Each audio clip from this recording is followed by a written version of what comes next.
The New Nomos podcast is a call for a new beginning, a call for the new men and the new women that yearn to be truly free, a call for us to fulfill our destiny, a call for a new Nomos on the earth.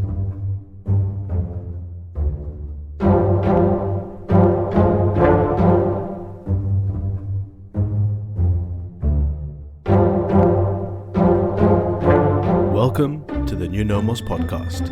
I'm Abdallah Dutton, inviting you to join me on this journey of discovery, to define what the New Nomos is and what we need to get there.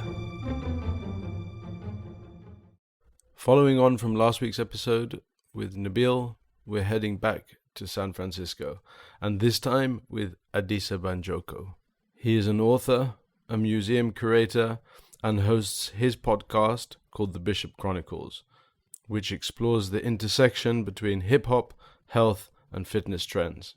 As a pioneer hip-hop journalist, he was one of the first people to interview artists like Tupac, Eazy E, and Master P, and he went on to write 3 books on the cultural value of rap and created a youth organization called the Hip Hop Chess Federation.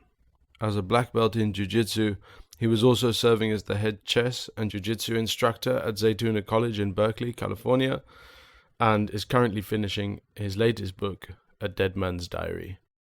I connected with Adisa through the episode I did on jiu-jitsu, and after a short conversation on the phone, I knew I wanted to interview him. So here we are. Without much further ado, I present to you episode 25, A Near-Life Experience, Stoic Resilience, and the art of not quitting.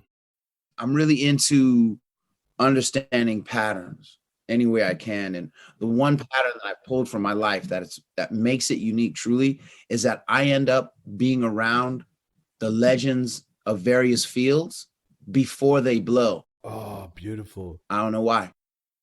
Like I was with Ralph Gracie back in the day, Hoist Gracie, met Haleo Gracie. I was teaching moves last week at USF. I showed 3 moves that Haleo Gracie taught me.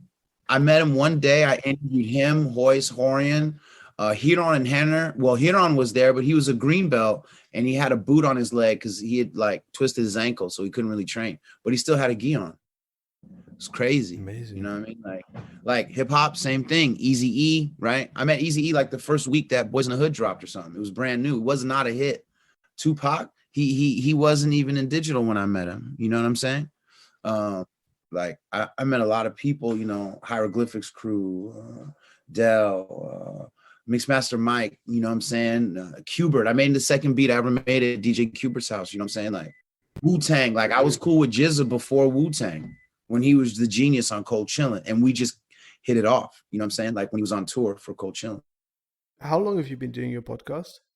Oh man, I think we started in 2008, but we weren't consistent. So we did it for a couple of years and we stopped because like, man, I was juggling 2 jobs and I really didn't know how to record. The whole idea was Mike Relm, Mike R-E-L-M. He's one of the remix pioneers, video remix pioneers, and one of the most savage battle DJs. The whole show was his idea because he said, man, you have crazy stories, bro.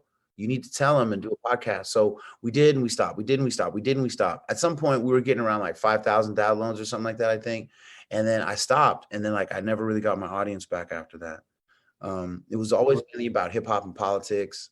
And then I got divorced after a near-death experience. About 4 months after a near-death experience, my wife at the time, my ex-wife, bounced on me while I was still kind of trying to recover from my near-death experience, and it sent me into a downward spiral. I was super suicidal and whatnot. And then through therapy and finding Stoic philosophy through a jiu-jitsu champion named Abraham Marte, I started studying Stoicism on my own, in books. I took a class on it online. I had already read years of philosophy, other stuff, but I'd never really studied the Stoics.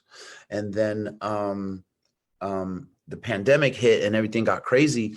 And I started realizing a pattern about 4 months ago that no matter who I talked to, whether they dealt with hip hop or martial arts or wherever, like no matter what, eventually the conversation became, so how are you getting along?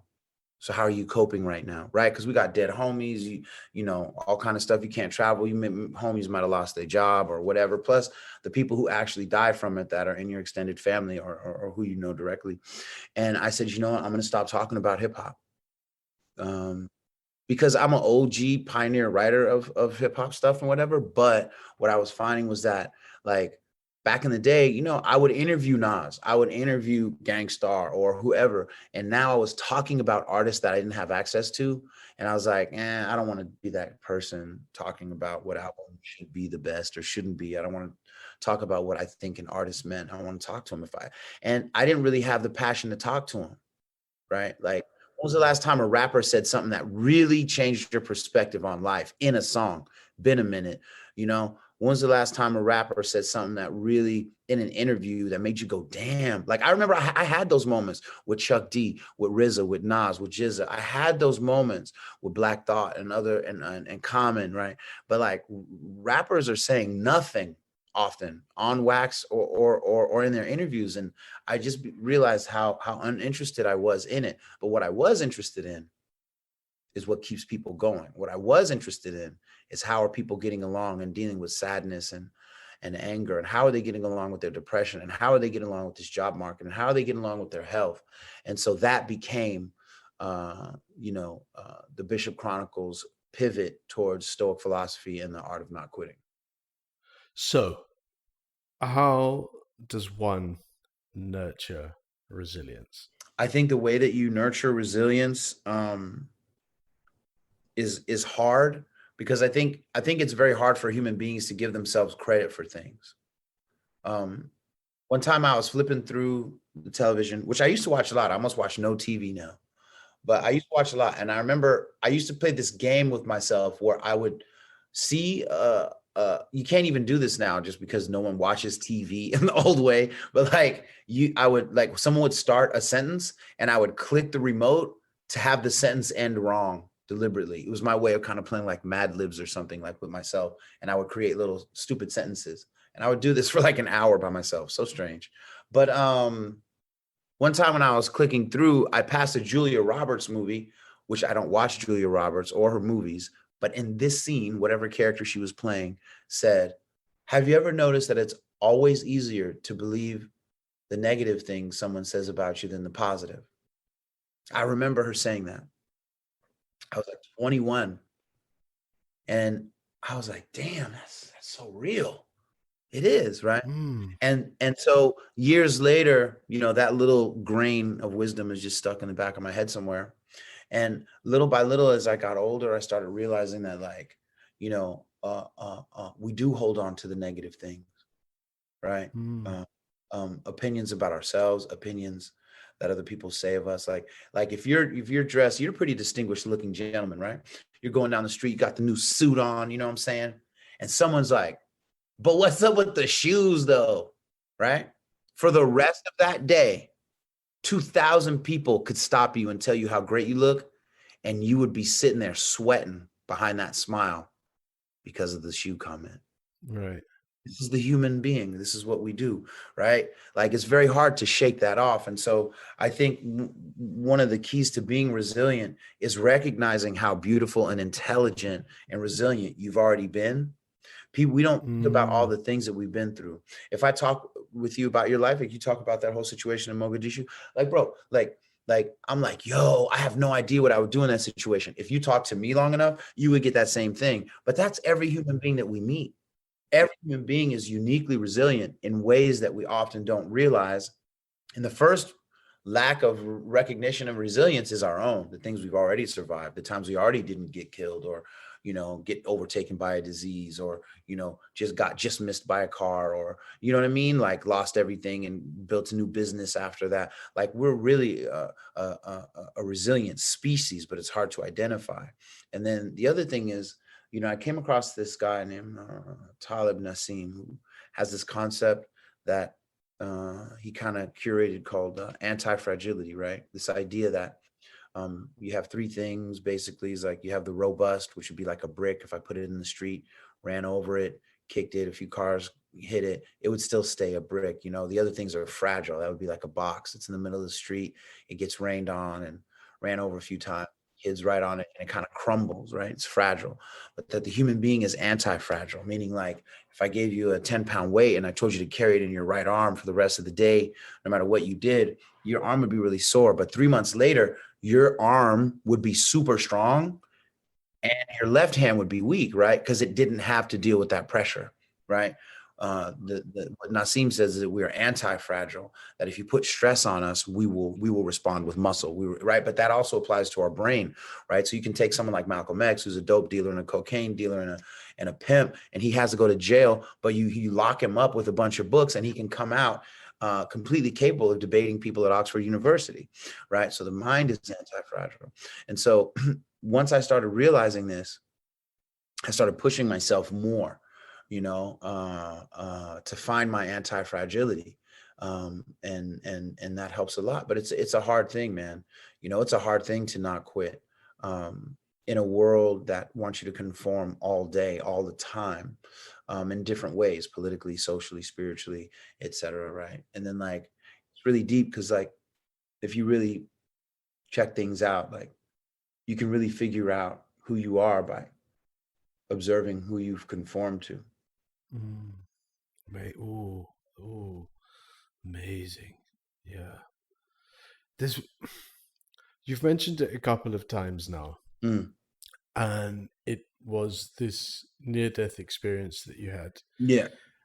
And I remember speaking with one of my mentors, and he was recounting a cruise he'd done across the Atlantic.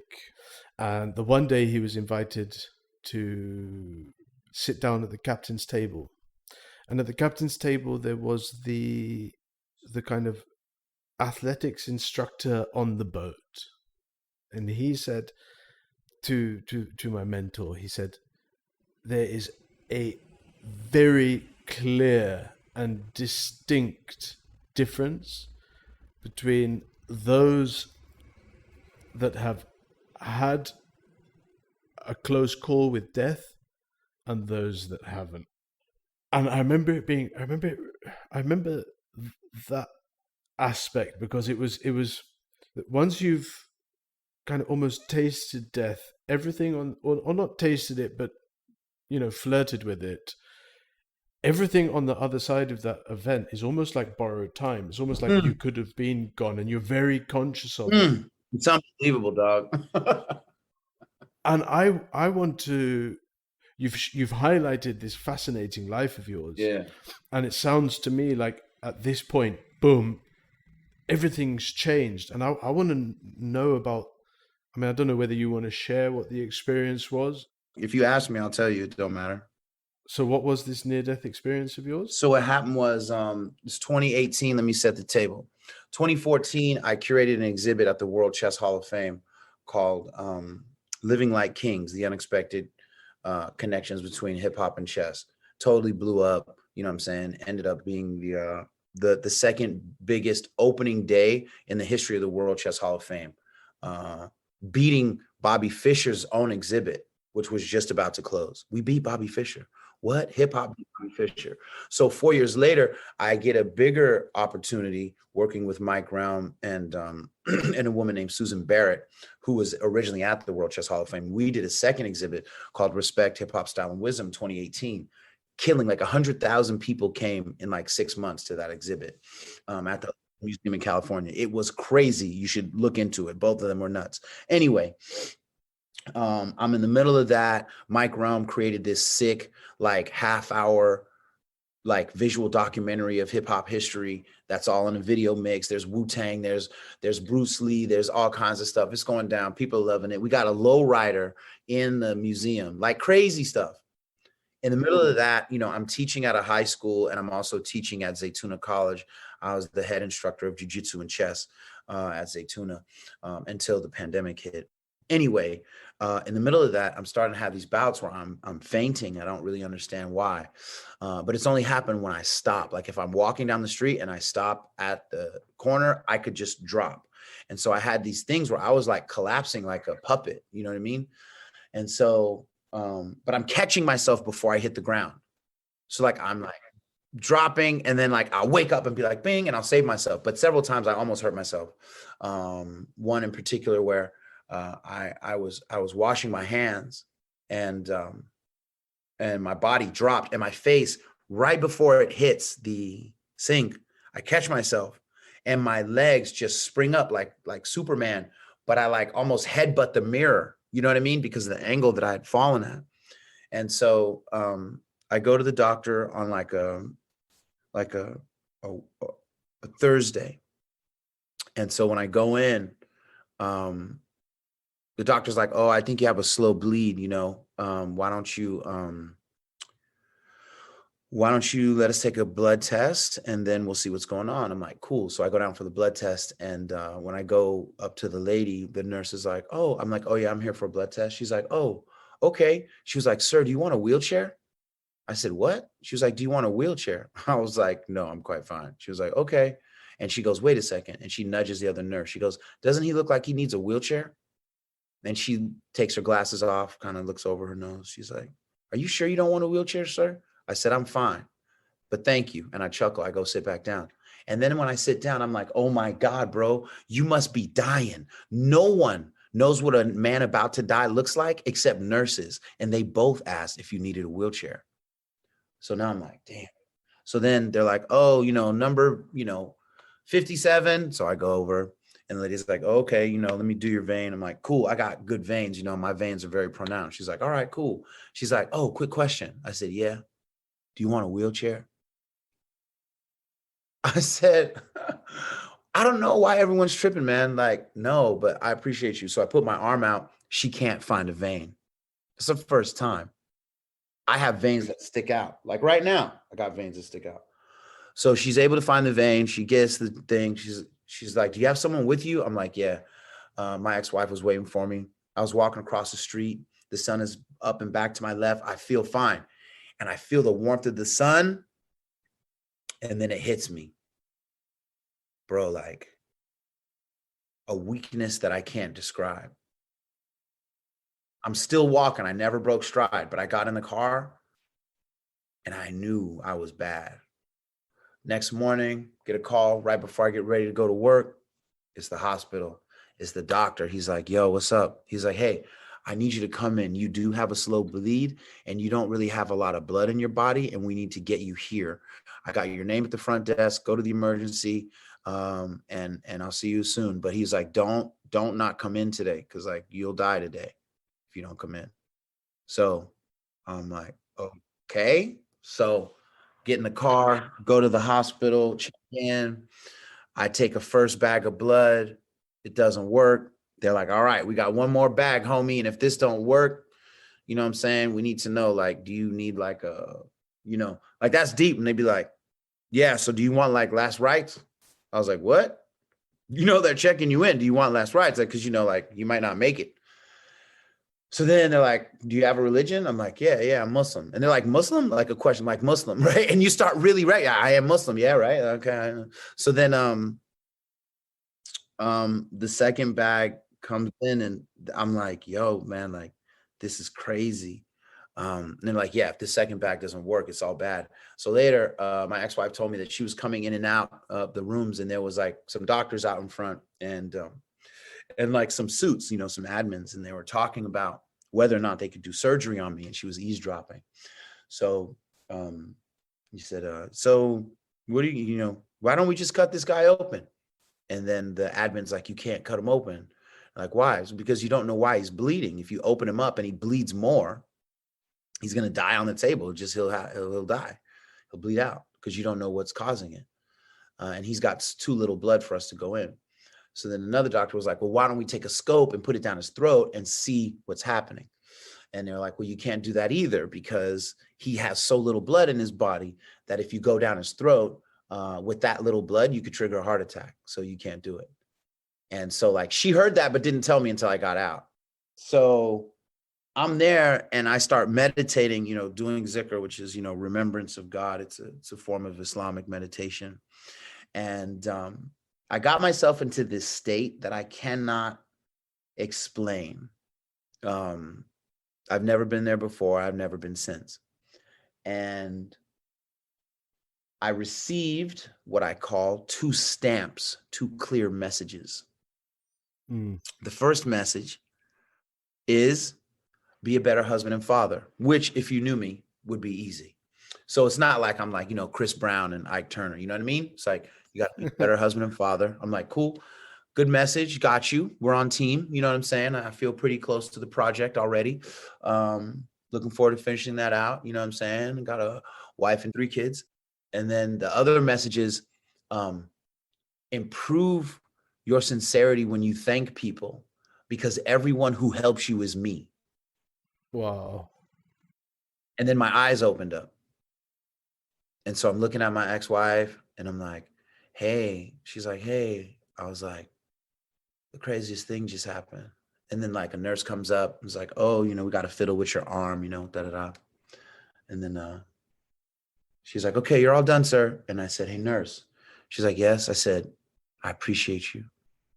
She said, no, thank you. I'm just doing my job. I said, but I'm just letting you know that I appreciate you. She said, okay, sir. She takes off. This male nurse comes in and he was funny, younger dude. He's like, what's up, man? How you feeling? You know, da da da. I'm like, I'm good, man. Just waiting on the second bag. Hopefully I'll make it. Da da da. He's like, all right, I'll see you in a bit. I said, hey, dude. He's like, what's up? I said, I appreciate you.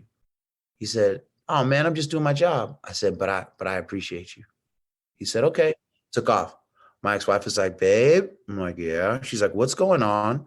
I said, what do you mean? She goes, well, you're thanking everybody. I appreciate you. I said, I got 2 stamps in my heart. It's unbelievable.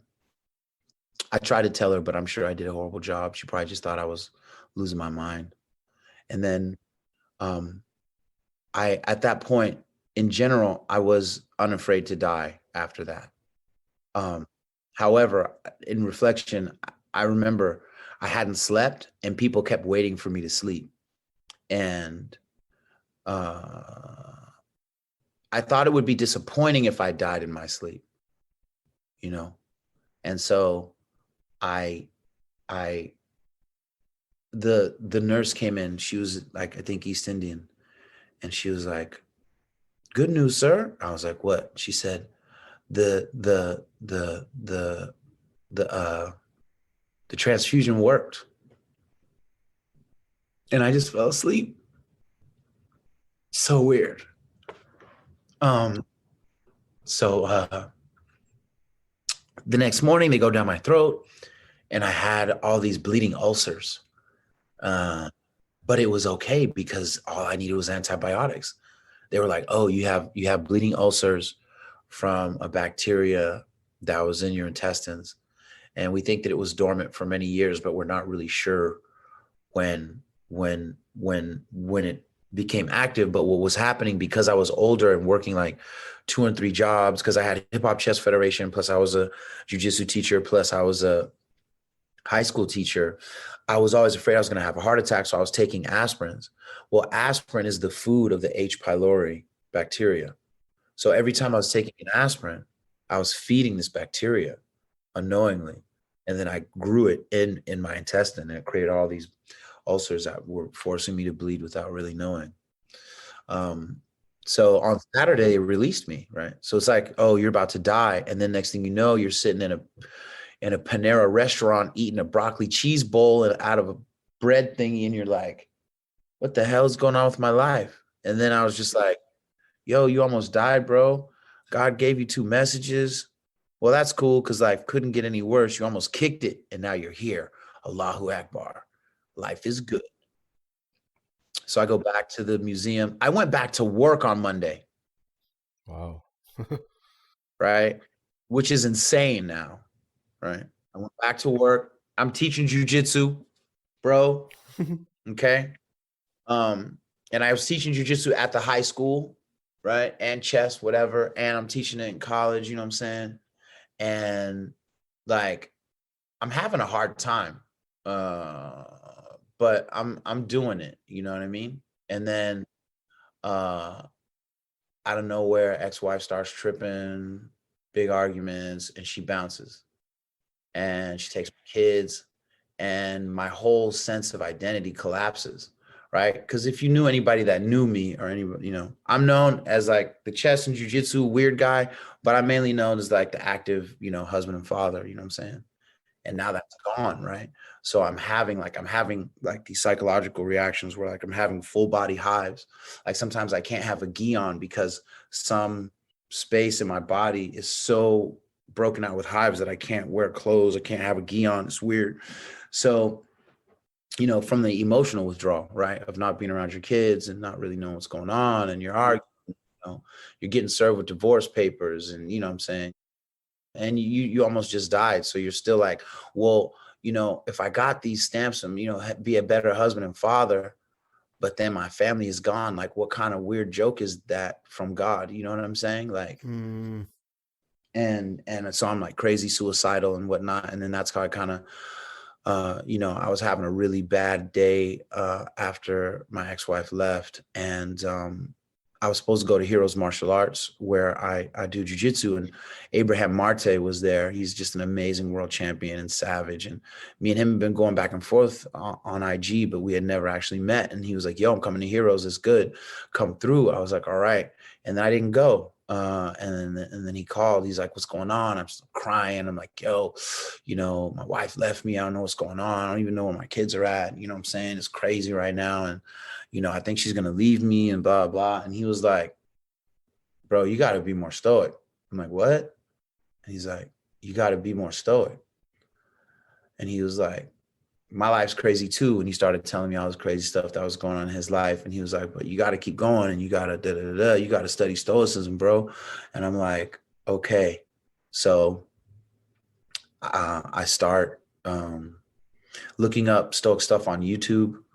And I came across this guy who talked about what it meant to be a modern Stoic. Because, you know, a lot of times we talk about Marcus Aurelius or Seneca or Epictetus, right?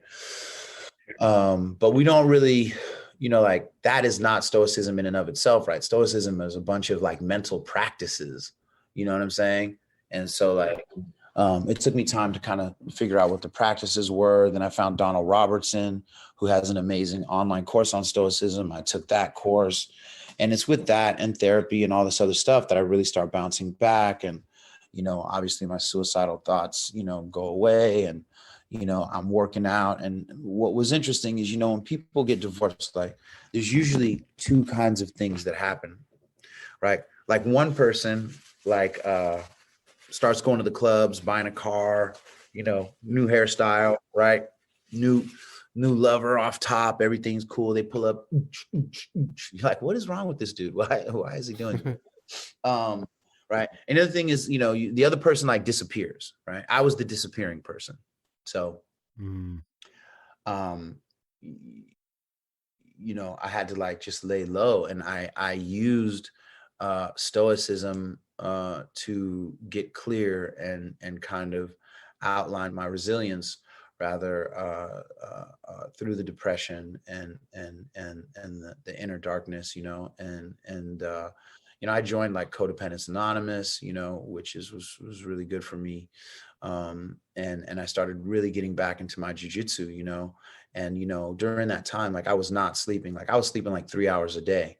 Right.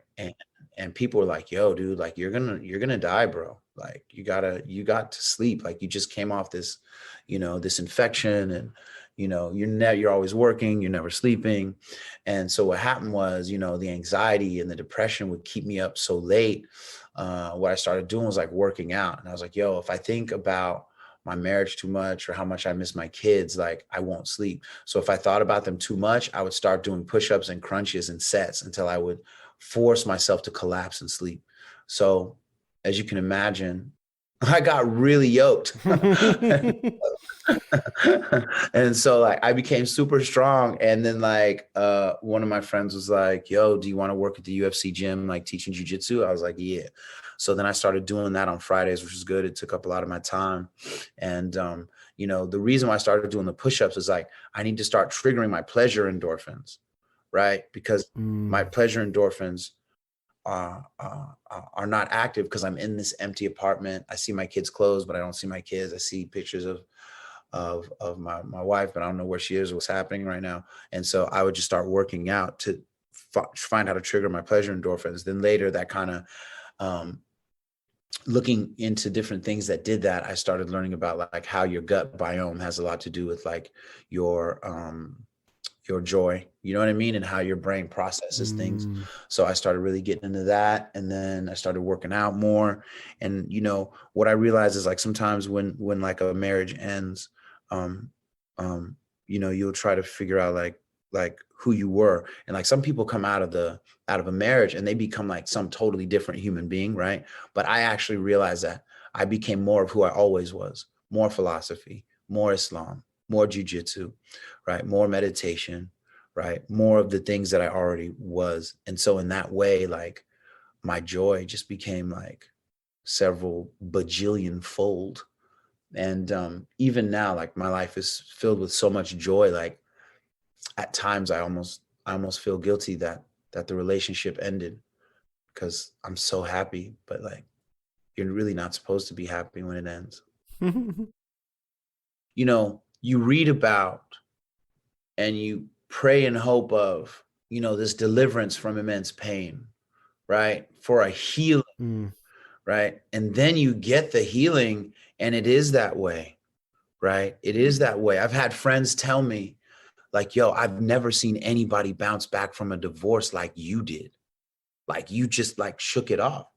But bro, like all of the nights I cried and all of the mornings I cried again. And, you know, uh, if you ask me, oh, well, who helped you when your divorce collapsed, and I would have to name like 50 people because I was so fragile any given moment. But they wouldn't even think that they were helping me.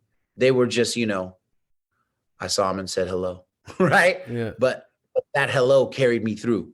You know what I mean? That like, you Mm. know, and so when you know when you get that relief, um, and that joy and that clarity of purpose and being and whatnot, and I mean, like, yo, man, like my life is really good right now. It's not perfect, but it's really good. I'm supremely grateful. My health has never been better. You know, a few months after everything happened, when she bounced, I had to go to the hospital because I was sick. This was about 4 months after she left, I think. And then I had to go to the hospital, check myself in, and doctor's like, what's going on? Like, I know you just had this near death thing. I'm like, yeah, doc, check me out, you know, blah, blah, blah, whatever. It was the healthiest checkup I had had in years. Amazing. Amazing. So I leave the same hospital I almost died in. I got in the car and I sat down and I opened the car door. It was a beautiful day, just like it was with that day that I had to get admitted when I first took those tests. And I said, look, man, when you thought you were healthy, you almost died. Now you're thinking you're about to die and you're healthier than you've ever been. Mm. Okay. You Amazing. are out of sync with yourself. Yeah.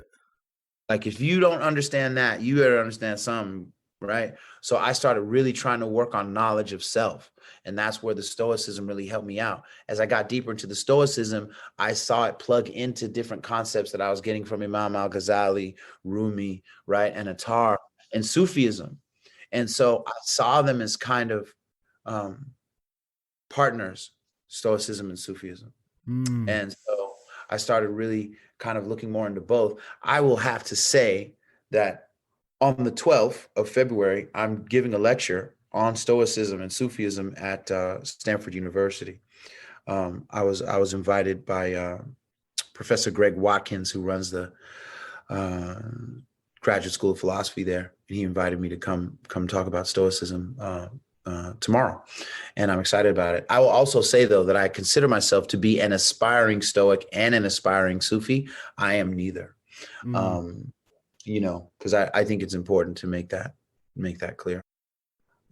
And so, you know, I started reading, you know, Seneca's How to Die, amazing piece of work, right? I read Marcus Aurelius's Meditations, right? And I started reading all these other books on and about Stoicism. I found it to be really, really good. But I also think that, you know, our resilience is embedded in us, right? So, you know, like I tell you this story and, you know, someone may listen and be like, whoa, that's crazy. But again, they too have already been resilient in their own life. And so we tend not to make a note of it and we tend not to consider it. And so, you know, one of the things that I suggested on my podcast was for people to think of 7 things that went good for them last year. 7, right? And you'd be amazed at what you come up with. Yeah. Right. And then you start realizing, oh man, yeah. And then that happened. I lost my job. And then Jimmy plugged me in. I got a new job next week. I thought I wasn't gonna have rent, all kinds of little things, right? You don't pay attention to. But I think that, in cultivating resilience, we have to start with knowing who we are. You can't be resilient until you know who you are. Once you know who you are, you'll know what you want, or at least you'll have a better sense of it. And from there, you can find your kind of like spiritual and psychological North Star. See, this is I appreciate what you're saying, but I had even a conversation this morning, which is this thing of this concept of knowing yourself and knowing who you are, and almost like one of the things is, how do you find out who you are? Because do you have to just kind of continue existing and wait for this near-death experience in order to have like this epiphany and get given something or a reminder? Or is there specific practices that you can do in order to find yourself? Or is it just a continual journey of discovery, which will the final destination of the journey of knowing yourself is your death? Right. True life. Right. Like, knowing yourself is well, whoever you really are, a lot of it will be revealed at your death. Right.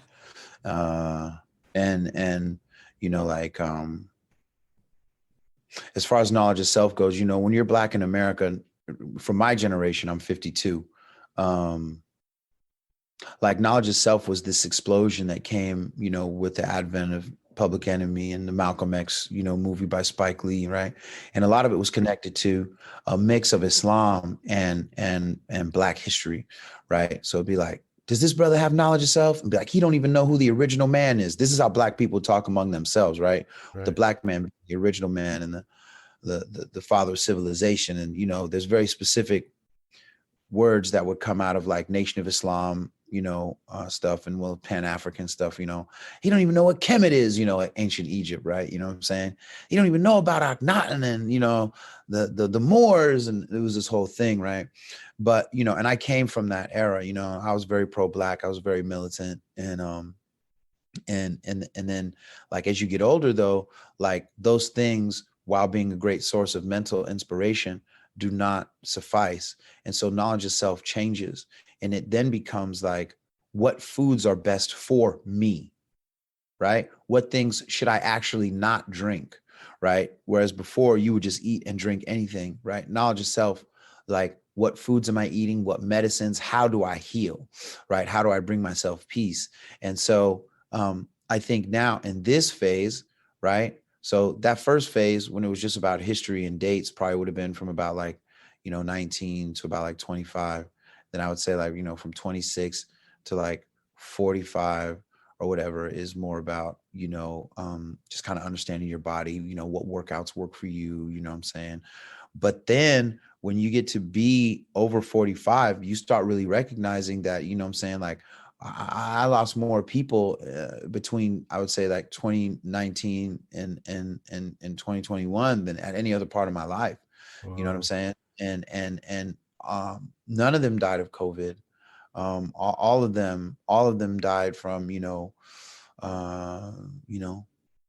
being music stars, right? Which leads to alcoholism, drug abuse, and cancer, and heart attacks. I had a friend who was going on a long drive. He just pulled over at a rest stop and had a heart attack, died in the car. Wow. What? You know what I mean? Like, and so, plus with my own near-death experience, you start saying, okay, well, what's really going to happen to me? How do I want to live? Especially in the shadow of this pandemic, right? Like if you didn't know you were going to die before, you know it now, homie. So then who are you and how are you going to die? Who's going to die? this guy who stayed at a job he hated, this person who stayed in a relationship they couldn't stand to be in, this, you know what I mean? You know, like that's what my life is about right now, is really living the absolute life that I want to. And then that way I can just die at peace and not trip about, you know, the money I made or didn't make, or, you know, where I lived, because I'm just going to live exactly how I want. And so, you know, getting knowledge of self at this phase, though, isn't just about the dates or even knowing what to eat or not to eat or whatever. What it really becomes about is really investigating who you've been. And so this is where Stoicism again shined through for me, because what differentiated Stoicism for me wasn't that it said, you know, like, I grew up Christian, I converted to Islam, so I already knew the 10 commandments: thou shalt not kill, you know, steal, covet, etc. And you know those things if you come from a Judeo-Christian background, but I don't even think you have to have a Judeo-Christian background to know that, right? But if you come from Judaism, Christianity, or Islam, these ideas are not wholly foreign, right? But how to be good, how to not covet, how to control your anger, right? Because we say, you know, control your anger, right? But then when Moses saw the Egyptian woman being beaten, we know what happened, right? Like, you know, there is something to be said about the value of a righteous anger, right? And you learn that by reading things like, you know, again, you know, these matches between Stoicism and Islam and Sufism is, you know, Purification of the Heart, which is a book that was translated by Sheikh Hamza Yusuf wonderfully. You know, it talks about how to control your anger. But the thing I liked about Stoicism is that these are mental exercises. It's like a gym. You have to do more than just quote Marcus Aurelius or Seneca. You have to do more than just talk about what Epictetus said in one of his writings. You have to do the mental exercises that help you curb your anger. The other exercises help you overcome grief. The other exercises help you, you know, lessen your anxiety. And these things, when done consistently, like if we can talk about kettlebells all day, but if you don't pick them up, you're not going to get stronger, right? These exercises cultivate the courage. They cultivate the wisdom. They cultivate the emotional de-escalation, not so you don't process your emotions. You process your emotions, but then you take the goal is to take the most virtuous ideas out of the situation and then take the most virtuous action, right? And so for me, what I found, what helped me do that was the Stoic practice of what they call Stoic journaling. So you ask yourself the same 5 questions every day and you write down the answers, right? So it's like, you know, what did I do good today? What did I do bad? Where was my self-discipline or self-control tested? Then why did this occur and how can I improve? I'm telling you right now, everyone listening, if you can do this for 21 days, you will see patterns in your life that you didn't expect. You will first figure out, what did I do good today? Well, how do you measure good? What do you do bad today? How do you measure bad? Just knowing that is a huge thing about knowledge of self. How do you know what's good to you, what's bad to you? Okay. So then where was your self-control or self-discipline tested? Well, I went to work and it was Abdullah's birthday today and they brought a cake in and I wanted that cake, but I just came in, I got my little meal prep, got some water and I left. Or it was Abdullah's birthday today, brought the cake in, and after everybody left, because people said they didn't want any, they said, hey, you want it? And I ate half the cake. Or I was on my way to work and this lady cut me off and I got upset and did it. Okay, well, why were you upset? Why did you eat the cake? Well, I ate the cake because actually I was sad because I didn't get this promotion. I wanted the promotion, but now you know.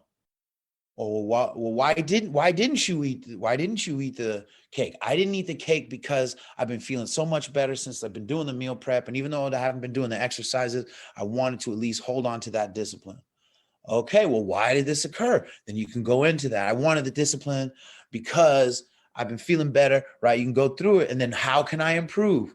All right, well, because I ate the cake, I'm going to really kind of investigate, you know, where my sources of self-esteem, where I allow my sources of self-esteem to get groomed from, and then see how I can deal with that later. Now you're developing knowledge of self. There are other specific Stoic practices, right? But we have this idea that we know ourselves, but most of what we say is knowledge of self is really knowledge of our ego, right? It's knowledge of our ego. And then you have to do the dark work of combing through your own brain, combing into the blacker corners of your own heart. And I would tell my friends, it was like I had an ice cream scooper and I'm just like scraping down a whole wall of black stuff so I can just get these scoops out of my heart and be my natural self. Because if you can't be your natural self, man, everything you're talking about, even if it's not a lie, it just won't bring you joy. It just won't bring you joy. You know, right now I'm doing things that bring me joy. And sometimes you have to do stuff that you don't like to do. You know, there's stuff that I'm doing that I don't like to do, but that's part of, you know, being on this earth, you know. And, you know, I know I'm just yammering, but I thought. No, because you even said this thing now and you used the number 21. If you do this for 21 days, and I think I mentioned to you that I've been on this challenge with my coach for 21 days. Because the first, let's say, 8 episodes of my podcast, the moral of the story, you could say, was if you want to be heroic, if you want to be anything really, you have to know who you are. And when you know who you are, then you know your Lord. And I'm like, okay, you know, everyone's telling me this. And I agree with it in principle, in theory. How do I go about doing it? Because I can read all the self-help books in the world. I can read all the interesting pieces of literature. I can scroll through Google for days and read everything and take in all of this information. But it's like, it's not, you know, I'm bickering with my wife about something silly. And then I'm getting triggered and I'm getting angry and I'm storming out of the house and sitting on the balcony smoking my cigarette, you know. Yeah. And I'm like, okay, let me think, like, how do I stop this pattern? Because now it's maybe before it was once a month, then it's once a week, then it's every day, and you just get into this loop, and I'm like, how do I break out of this? Because I know it's not helping me, it's not helping her, it's not helping my kids, it's not helping my friends, it's not helping my family, it's not helping anybody. But then how do I not get triggered and all of these things? And that led me to kind of reconnecting with my coach and kind of going on this journey with him. And he said to me, look, I want to put you on this 21-day challenge that I've put together. And I'm like, okay, let's do it. And he said, okay, we start today. And each day is like nurturing a different skill. Right. So the first day is gratitude, and the second day or the third day is concentration and focus, and then another day is surrendering, and another day is dopamine reset, and another day is looking for synchronicity. Then it's falling in love with yourself, and there's these different practices that from his personal journey he's put together to create this thing which he's called a 21-day challenge. So it's for you, completely transforming your life and the way you see the world. Oh, that's beautiful. And we all need that, man. That is beautiful. Right? And I tell you, the first day, so it just so happened to coincide with my son's first day of school. Not planned anything. And so I sit down, I've woken up early, I've made my boy breakfast and whatever, you know, like, and I look at the sheet of paper and there's a kind of like 1-page A4 blurb about how to practice gratitude and what you're trying to do today on this part of the challenge and blah, blah, blah. And one of the lines it says, imagine you are like the child experiencing everything for the first time. And that coincided with my son's first day of school, first day really away from the family, first day in this kind, and this is on the back of 2 years of lockdown, so it's like extra hectic because he's literally been homeschooled in the house. He hasn't had that same disconnect, and now I'm dropping him off at this school, and it's such an amazing school. The garden there is like, I keep telling them, look, can't I just play in the garden, like when the kids are in school? Yeah. I was looking at it through his eyes, and I'm trying to think like, wow, okay, so what's he going through, and like, how is this? And it was like I was so grateful, and then. And that was the practice of the day. And I'm like, this is the best opportunity. And every day that I've gone on this challenge, it's like the next day, something else has happened. And what's so beautiful about it is that when you come towards the last, let's say day 18, 19, 20, 21, what I realized is that everything has been compounded.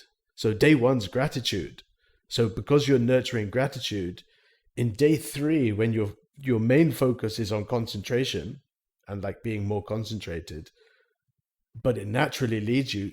One example was I was in the shower, and the kind of thing that it describes in the blurb is like, when you're showering, just be really present and observe your fingers and observe your arm and your shoulders and your legs and all of these things. And suddenly I'm concentrating on my nose, and I'm like, wow, I'm so grateful for the sense of smell. And I'm Mm-hmm. wiping my face, and I'm like, wow, I'm so grateful for my sight. And I'm wiping my arms, and I'm like, wow, I'm so grateful for these arms that allow me to carry things and do things. And then it's my legs, and I'm like, these things take me across the world. And it was like this amazing experience having a shower, you know. Yeah. And Yeah. I was like, and I'm tripping out, and I'm phoning him like, what the hell, man? Like, what is this? You know, it's like I've taken some psychedelics or something, and it's just compounded the whole way through. It's been so amazing, really. And then the one time's dopamine reset. So you're not looking at a screen. You're not even. He says you're not even allowed to read a book. You're not allowed to listen to music. You've just got to focus on the mundane, boring stuff and find some joy in it. I was really nervous to embark on those days because I was like, you're, cutting off the phone and the TV and the computer Yep. and the Yeah. no, not I going to still be struggle with editing, addictions to the phone and the computer screen. right? But then you just do it for 2 days, and then you're suddenly grateful for not having the phone. And then when you've got the phone again the following day, you're like, oh, I don't need it so much.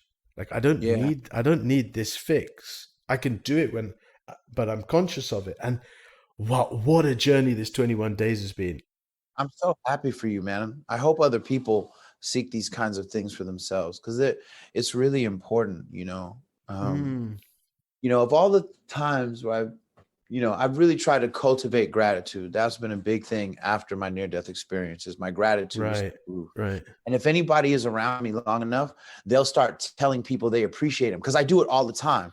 I'll be like, Mm, I appreciate. And then like people start laughing and they'll call me like, I told the person at the grocery store, I appreciate you, and I realized it was because, you always say it, when you exchange with people, whatever. Um, and so, in seeking this gratitude, and doing these different Stoic practices, I found just an immense level of peace, and I started getting into meditation. I used to do a form of meditation that is just super basic, just sitting in silence, kind of like akin to Zen Buddhism, right? After yoga. Then in 2009, I started learning transcendental meditation at a school where I was a security guard. They had gotten a grant. And, I had profound experiences doing transcendental meditation, which kind of led me back to doing zikr, you know what I'm saying? And things like that. And so I meditate in different ways. And I believe that meditation is important because it's a magnificent unspinning of the brain, of the self-talk, of the chatter. And like, for me, like, you talk about unplugging, like, it's deep because for me, people who know me know that I read a lot and I can read a lot and I remember a lot. And, part of the reason I read so much is because I have so much trauma of negative highlight reels in my head and in my heart that when I'm reading, it's how I unplug from myself. And the only thing I can do better for me than read is to meditate. And so I've started really meditating, and now I teach meditation, with my jujitsu.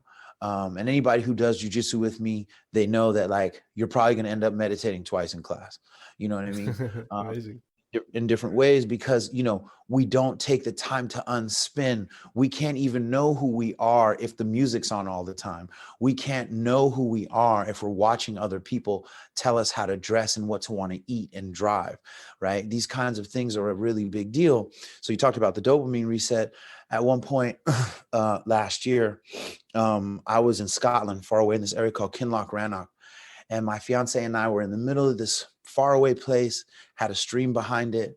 If you put up like meditation scene in nature so I can chill out, it would be this. Like Right. literally, like there was maybe 10 feet from the back porch to the stream, right? Across the stream, there are like Highland cows. Those things look like woolly mammoths. There are, you know, there's like I would leave the place and go to the corner, and there would literally be about 150 deer in a meadow just looking at me. Look at this two-legged weirdo in our house. You know what I mean? And it was just like so crazy and beautiful. But this particular night, there was a skylight up above, and you could open it up. And at night, you know, because Kinloch Rannoch is so far away, the sky is pitch perfect black, and the stars really shine, man. Okay. And so the sky was so black. Not only did I see, I think 4 shooting stars in one night, but you could see satellites moving. Like you'd think something was a star and you could see it moving because the sky was that black. Yeah. Right. And you're hearing the water and you're just lost in your divine insignificance.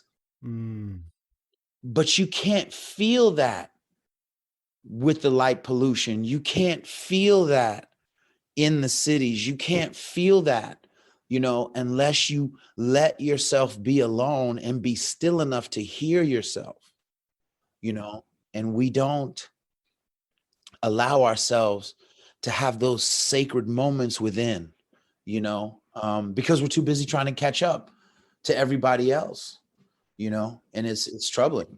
It's troubling for our society as a whole.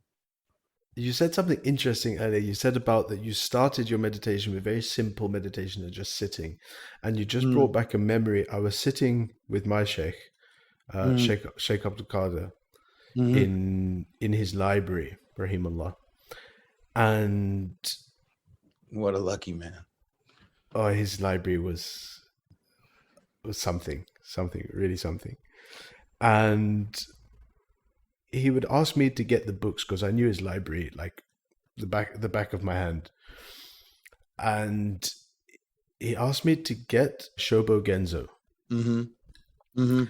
I can't remember what the name of the Zen master was, but I remember he asked me to get it, and I went and got it. And we were sitting. There's one part in his library which is that there's two armchairs, and I was sitting on the one chair and he was sitting on the other armchair, and he opened up the book and the first page was on Zazen. And he just looked at me, and he just looked at me right in the eyes, and he smiled, and he said, people don't understand what Zazen actually is, because people think that you have to like sit and close your eyes and go into this deep state of this, that, and the other, and really, really concentrate. He said, that's not Zazen. He said, Zazen, and he read out the passage. He said, Zazen is just sitting. It's so beautiful. And that's it. And it's so true. No. You don't even need to close your eyes. You don't need to think. You just sit. And then he said, and he went on, and he said, in a way, I don't want to misquote him. I know what you mean. I do the same thing. Don't trip. No one will fault you for your attempt. I promise. It was along the lines of talking about the rank of istikhara. And he said, people do it like willy-nilly. They just use it for anything. He said, but it's not for that. And he said, we know that all you have to do is sit still, and Allah will send you the answer. Yo, listen, I am all about that. I actually was just reading a story from Attar called Balul, the Fool of God. Do you know that story? No, I don't. It's unbelievable. It's about a social outcast who who endures a lot. And I don't even want to try to attempt tell the story right now because it's that dope. But if you get the Shambhala book, Tales from the Land of the Sufis, it's in there. It's in there. And I just read it. But I mean, like, you know, there's this thing that Stoicism and Sufism and Christianity and Judaism and Buddhism and Taoism and Confucianism, they all call you to contentment. But we're never content, right? And then when you sit in Kinloch Rannoch at night and the crisp air is just sharp and the stars are like pulsing through the sky and you're looking at a star that could have died a long time ago, but its light is still reaching you, right? Earlier, I think that same day or earlier in that week, we were walking around the forest with some friends, and the forest had these really high trees. They were kind of like pine-ish type trees, and I'm not really big on knowing what trees are, but it's kind of like pine trees. And there was this one tree that was not a pine tree that kind of was in the middle, and it was dead. And all of the branches had fallen off of it, but this amazing green moss had grown all over it. And it almost looked like this tree was the king of the other trees around it because it was the only tree of its kind. It was surrounded in this velvet green, and all these other trees were taller than it, but they seemed to be submitting to it because it had this unique broad way. So we walk around and there's like moss on the rocks. There's moss on the trees. There's moss everywhere. And eventually as you're walking, there's so much moss and it's so lush and rich, and it's got all these different colors and textures that like, it's almost like being in a sound booth. And so there's a bird that's singing. Oh. And I realized because the bird is singing and the moss is absorbing the sound that would be bouncing off the rocks, I'm hearing the bird sing exactly as Allah intended a bird to be heard and sing as. I can never convey that to you. I can only tell you that I've heard it. And when you've heard a bird sing in the way Allah intended them to sing without any reverb or bouncing or nothing but them, it is a divine moment. And so loving nature is important. I used to be someone who hated nature. I never went camping. I never went outdoors. Anyone who knows me will tell you that. I can't get enough of nature now. I can't get enough of the beach.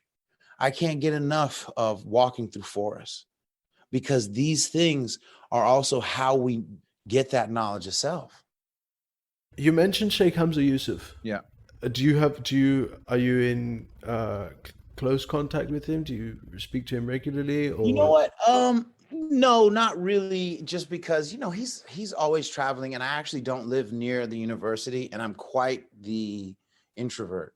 I'm rather unseen. I'm an INFJ, so I don't get out much. He's a great guy, man. He's a great guy. He's incredibly brilliant, and I'll tell you a story I never told anybody. Or maybe my therapist or something. So I'm in the midst of the early parts of my divorce. I'm real fragile. I have a therapist. Gumby, my instructor, was like, "You're in bad shape. You need a therapist." And he was right. So I got a therapist. I was in a very fragile moment, to the point where my therapist did not want to get off the phone with me. And I have to teach jujitsu in like 45 minutes, right? I'm completely bad. And I'm in the masjid at Zaytuna in the upper campus. And no one's really supposed to be in there because it's not prayer time. For some reason, the door was open.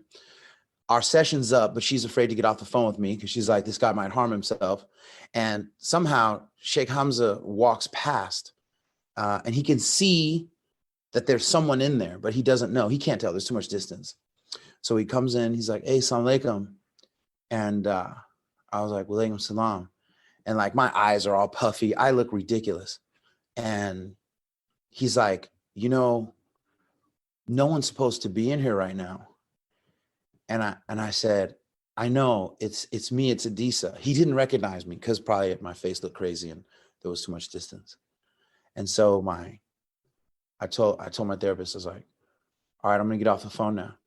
And she's like, "No, I can't get off the phone with you because I don't know that you're okay." She's like, "Someone's with you?" And I'm like, "Yeah, I'm fine." She's like, "Are you sure?" I'm like, "Yeah, I'm fine." She's like, "Okay." So we get off the phone. He's like, "What's going on?"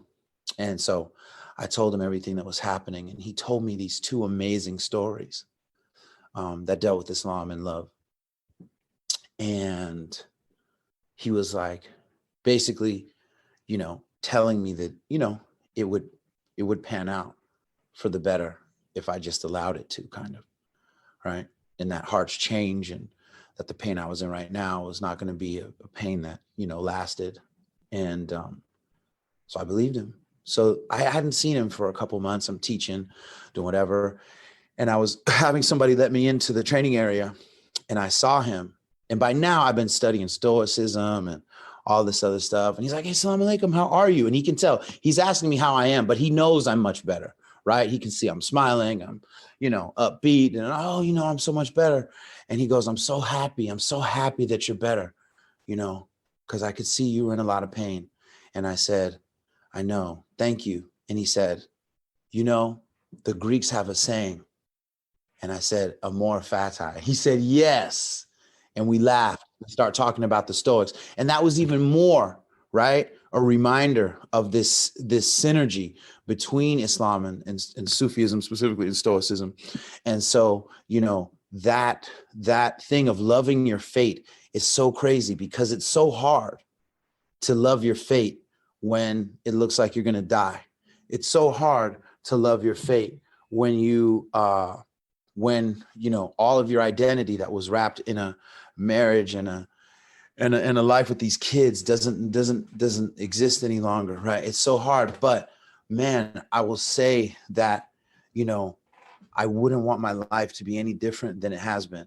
And again, back to this resilience, if you do the inward work, if you go seek a therapist, spiritual counsel, a little bit of both, you know what I mean? If you find a physical outlet for your body, if you allow yourself to be still, you will find so much richness within yourself, right? And within your potential, within your actualized potential. And, it's just, I still feel like I have so much more to learn, but I've come out with so much that I'm so grateful for. I love Zaytuna and the stuff that they're doing up there. I just, I've never seen anything like it in the West, or period. I don't think there's anywhere else like it on earth. And I think some things, when you're a pioneer of anything, it's usually a pretty thankless job, Yeah. Direction that he and Imam Zaid and Dawood Yassin, who are all, human beings that I love massively, has been great. And the students that I've met there, and when I watch the students go on to, be what they go on to be and do, it's pretty breathtaking. It's pretty breathtaking. I think in the future, these will be regarded as miraculous times. But right now, it just seems chaotic. We're just in it. So what does the ant walking across the Persian carpet know of the pattern? You know what I mean? And so I think in the future, we're really going to appreciate these times, but I think it's hard. And I also think that Muslims are struggling in so many ways that, sometimes, it can be, it can make you sad. It can make you sad when you think of Muslims in Syria and the support they're not getting. It can be sad when you see and you think about all the Muslim women who deserve a better education, who deserve better physical protection, you know what I mean, from abuse that they endure and stuff like that. And it can be sad. I'm sorry to pause you there, but you're saying for the Muslim women that don't get the education, this, that, and the other, and I can't help but think that it's sad because of the human condition and the human being not getting a proper education, regardless of race, color, creed. No, I agree with you. I agree with you. But like, I guess what I'm speaking to is like, yeah, in particular, man, like, like when I think about the world and I think about how much women are held back, I think about how much humanity has been held back. Like what diseases haven't been cured simply because men wouldn't get out of the way so she could study medicine too. Yeah. And so, I just don't like to see the intentional cutting off of potential from any human being. And so, you know what I mean? Like I'm speaking specifically in this moment, but like, man, like we have a lot of things we could do for ourselves and each other if we if we let, ourselves do this. But I think, unfortunately, in the Ummah, I mean, people don't like me for a lot of reasons anyway. I might as well have them. I think that, like, what the modern Ummah has become unintentionally is what I like to call now Islamicon. It's all cosplay, right? Like, not all, but so much cosplay, we can't make sense out of the real Ummah, right? Well, who's over there? I'm the emotionally, spiritually, and physically abusive imam that no one will check because he's too popular. And what about you? I am the sister who had a really harsh life. And even now, because I wear hijab, I talk bad about all the other sisters, even though I've never reconciled my own issues, right? Like, and what about you? I'm the guy who used to sell drugs, now wears a kufi all day and talks about Malcolm X, but really should be working on himself. You can see that and more at Islamicon, right? Like, we have to do better, man. We have to do better. We have so many beautiful scholars, so many beautiful students, so many beautiful elders, and we're getting bogged down in the dogma of our own mind so much that we're not letting ourselves be and breathe as the Muslims we could and should be, And maybe I'm over romanticizing our potential, but I don't think I am. No, I find your the way you're thinking.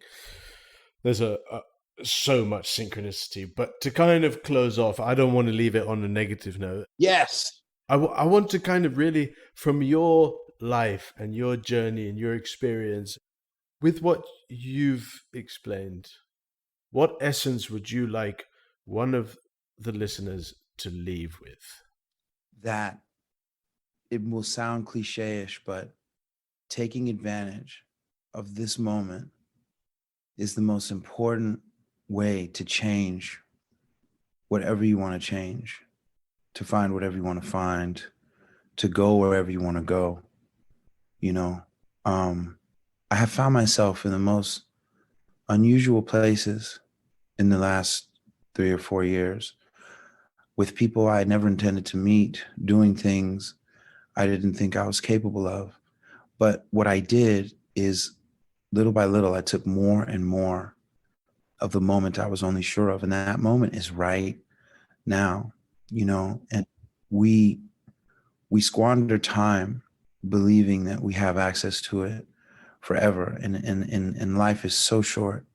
Life is so short, so it shouldn't be filled with regret. You should do what you want because of how short time is. And we shouldn't be saddened by that short time. We should be excited about it. I just saw yesterday, and I don't know if it's true because Instagram isn't all factual, but it said that the average bee lives only 40 days long. Yeah. 40 days, right? And I was just thinking, whoa, like, if I knew I had 40 days, what would I do with it?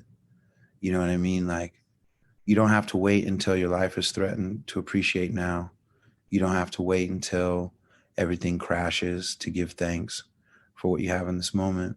And, as long as you can find the courage to be your authentic self right now, then you found everything you need to be happy going forward. Thank you for listening. I am so grateful to Adisa for reaching out to me, taking the time to record this episode. And wow, this podcast is just taking on a life of its own. It's introducing me to so many new people and connecting like-minded people around the world. It's amazing. So I just wanted to reiterate to everyone that is listening, to everyone that's tuned in, thank you so much for sharing this journey with me. I appreciate you. So thank you once again. I'll be back soon with another episode of the New Nomos podcast. Thank you.